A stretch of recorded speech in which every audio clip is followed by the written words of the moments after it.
guys. Ayan. Dito kami sa seaside nitong area, no po. Ito yung area ng airport kung saan ay lumalapag ang mga private planes kapag may mga tourist na pumupunta. Ngayon ito ay ginawa nilang barrier in order to protect nitong airport or sa seaside, ano po. Magaganda ng setup nila rito. Ay, kung gusto ninyong mamingwit o mag-swimming ay napakaganda po. Tingnan niyo, napakalinaw po ng tubig, ano po. Ngayon ngayon may mga dahon lang na bahagya, which is dahon ng mga wild plants po. Sa dulo, napakaganda nitong area talaga, no po. Ayun.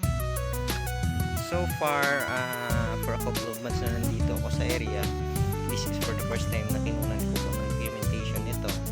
And then pangalawa o pangatlong beses pala na bumalik ako rito, ano po. Ngayon, dito ang kanyang steps, both sides po hanggang dulo, pero ano po, try ko lang po yung camera. Ayan, maganda dito sa area.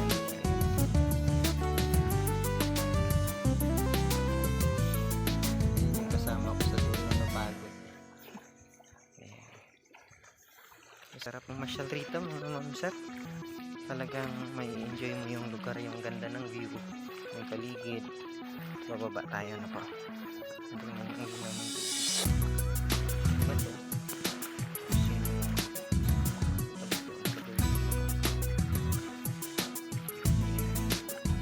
Thank you po, and hope you enjoy watching. And habol po pala, we would like to promote nitong area, Cagayan Silyo. Bisitahin ninyo mga mamsir na po, hindi kayo magsisisi. Talagang napakaganda na po. Yan. Along the airport, yung back part po or right side rather, kung pagka-landing mismo ay forest, ano po, kahuyan, and then sa left side ay seaside, ano po.